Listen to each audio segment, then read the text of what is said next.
Was there any moment for reflection when you were making this film, to look back on the films that you've done?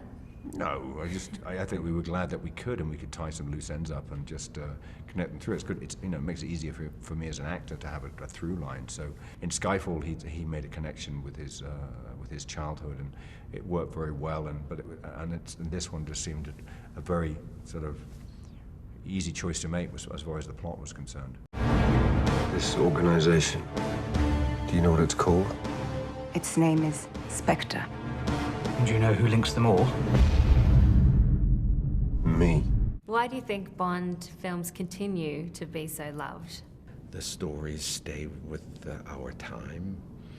They didn't get stuck in the 60s. The movies are not a repetition of what happened before, but a development. How would you describe this shift now, the modern Bonds, with these ladies? Yeah, they are not like cliche anymore. For my character, we have a real character. She's a strong woman. She has a job. She's very smart. She knows how to protect herself.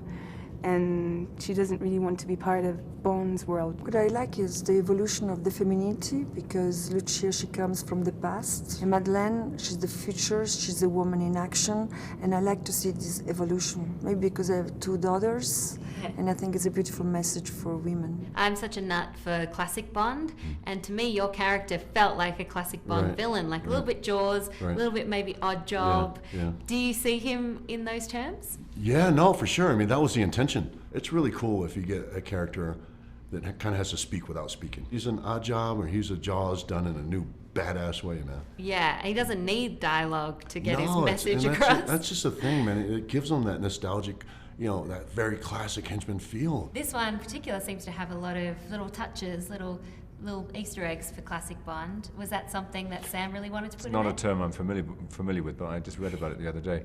Yeah, it's not we wanted to celebrate Bond. I mean, we wanted to do a movie that brought in a lot of, the sort of stuff that people sort of associate with Bond, but it's always been the plan to do that. We want to bring it back in slowly and bring it back in and make it feel real and make it about the story as opposed to being standalone gags within the movie.